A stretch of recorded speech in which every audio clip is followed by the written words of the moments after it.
Assalamualaikum warahmatullahi wabarakatuh. Saya Rizky Sabila. Materi pertama akan menjelaskan tentang pengertian pasar konsumen. Pasar konsumen adalah semua individu dan rumah tangga yang membeli atau mendapatkan suatu barang atau jasa untuk dikonsumsi secara pribadi. Selanjutnya adalah perilaku konsumen. Model perilaku konsumen yang paling sederhana adalah ada karakteristik perilaku konsumen. Perilaku konsumen adalah tingkah laku konsumen. Fokus dari perilaku konsumen adalah bagaimana individu mengambil keputusan untuk menggunakan sumber daya yang telah dimiliki untuk mengkonsumsi suatu barang. Berdasarkan landasan teori, ada dua faktor yang mempengaruhi perilaku konsumen. Yang pertama adalah faktor eksternal, yaitu meliputi pengaruh keluarga, kelas sosial, kebudayaan, marketing strategi, dan kelompok referensi. Dan yang kedua adalah faktor internal, yakni merupakan faktor yang mempengaruhi motivasi, persepsi, sikap, gaya hidup, kepribadian, dan belajar. Sekian dari saya.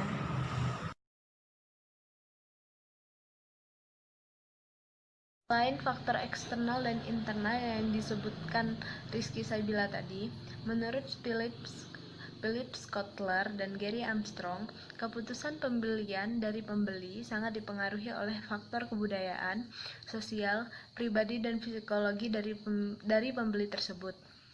Yang pertama, faktor budaya dan subbudaya.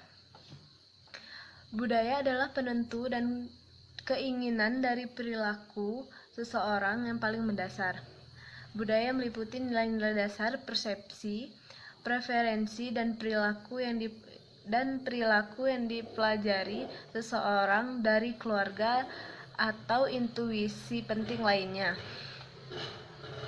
Sedangkan subbudaya adalah budaya di dalam budaya yang mempunyai nilai dan gaya hidup berbeda dan bisa didasarkan pada hal apapun, mulai dari usia sampai kelompok etis.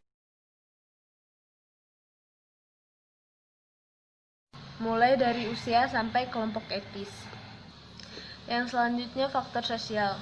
Faktor sosial juga mempengaruhi perilaku pembeli. Kelompok referensi seseorang, keluarga, teman-teman, organisasi sosial, asosiasi profesional mempengaruhi pilihan produk dan merek dengan kuat. Yang ketiga, faktor pribadi. Faktor pribadi ini meliputi usia pembeli, tahap siklus hidup, pekerjaan, keadaan ekonomi, gaya hidup, kepribadian, dan karakteristik pribadi lainnya. Gaya hidup konsumen seluruhnya, pola tindakan dan interaksi di dunia juga merupakan pengaruh penting terhadap keputusan pembelian. Yang keempat, faktor psikologi. Perilaku pembelian konsumen dipengaruhi oleh 4 faktor psikologi utama. Yang pertama, motivasi. Yang kedua, persepsi. Yang ketiga, instruksional, keyakinan, serta sikap.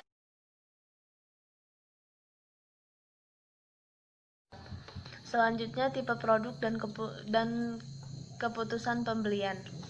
Perilaku pembelian sangat bervariasi, melintasi berbagai tipe produk dan keputusan pembelian. Antara lain, yang pertama, perilaku pembelian kompleks.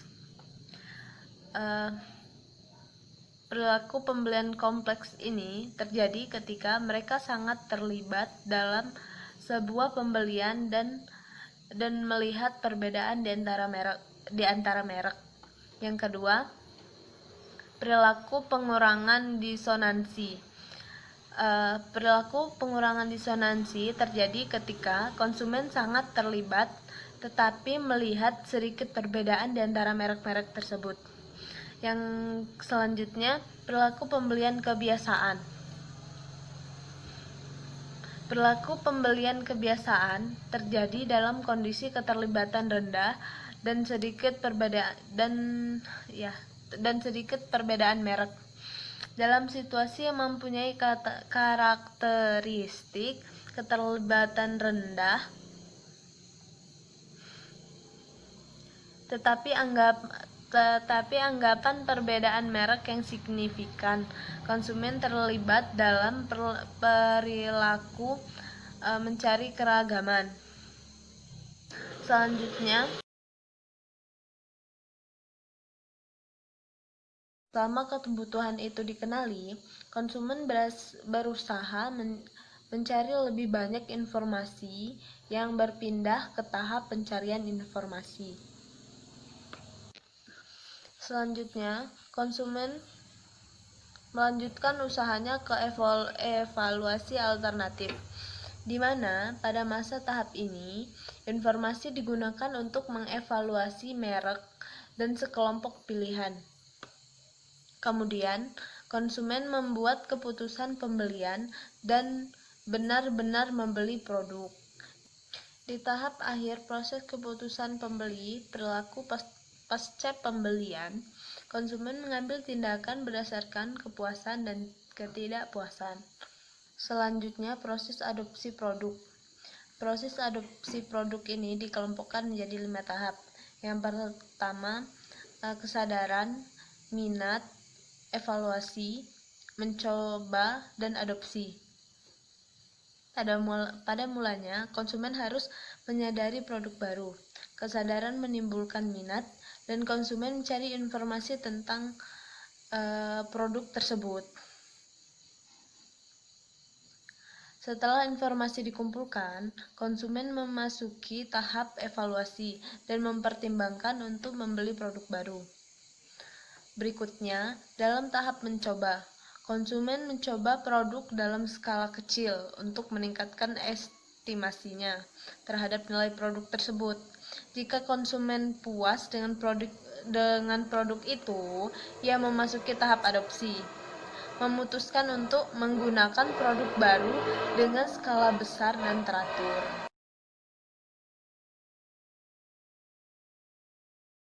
Adalah brand loyalty. Apa sih yang dimaksud dengan brand loyalty? Brand loyalty itu adalah pemilihan berulang terjadi pada konsumen yang dia pernah mengalami membeli suatu produk yang tidak memuaskan konsumen tersebut. Contohnya, ketika dia pernah membeli HP Xiaomi. Nah, dia membeli HP Xiaomi Redmi 6A. Nah, ketika ada pengeluaran baru Xiaomi Redmi Note 9A. Nah, dia ingin mempertimbangkan loh. Dia pernah membeli Xiaomi Redmi 6A, dia mengalami tidak kepuasan dengan apa yang dia inginkan di HP tersebut. Nah, cuman dia kadang tertarik dengan produk Xiaomi keluaran baru.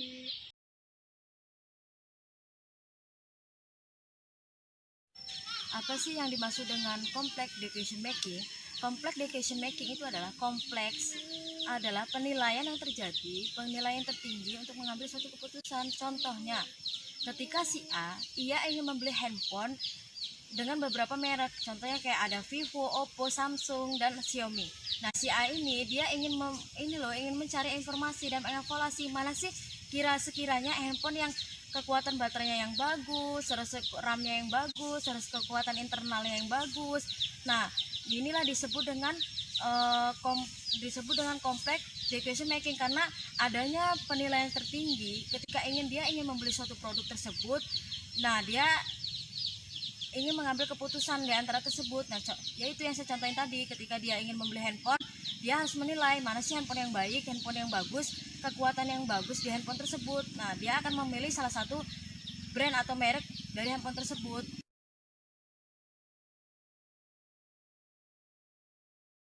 Adalah limited decision making. Apa sih yang dimaksud dengan limited decision making?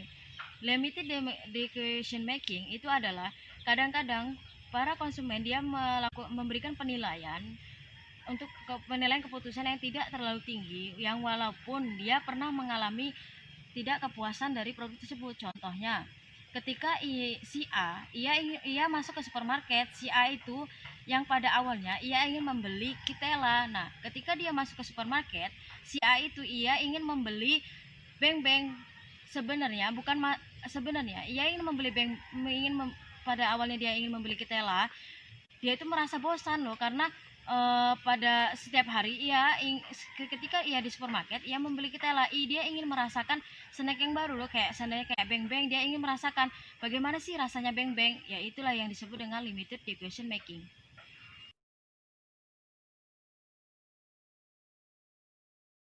Adalah brand loyalty. Apa sih yang dimaksud dengan brand loyalty?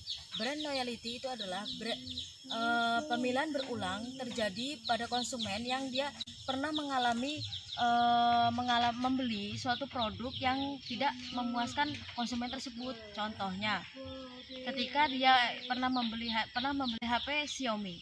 Nah, dia membeli HP Xiaomi Redmi 6A.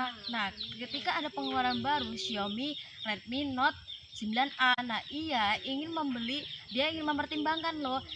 Dia pernah membeli Xiaomi Redmi 6A, dia mengalami tidak kepuasan dengan apa yang dia inginkan di HP tersebut. Nah, cuman dia kadang tertarik dengan produk Xiaomi keluaran baru.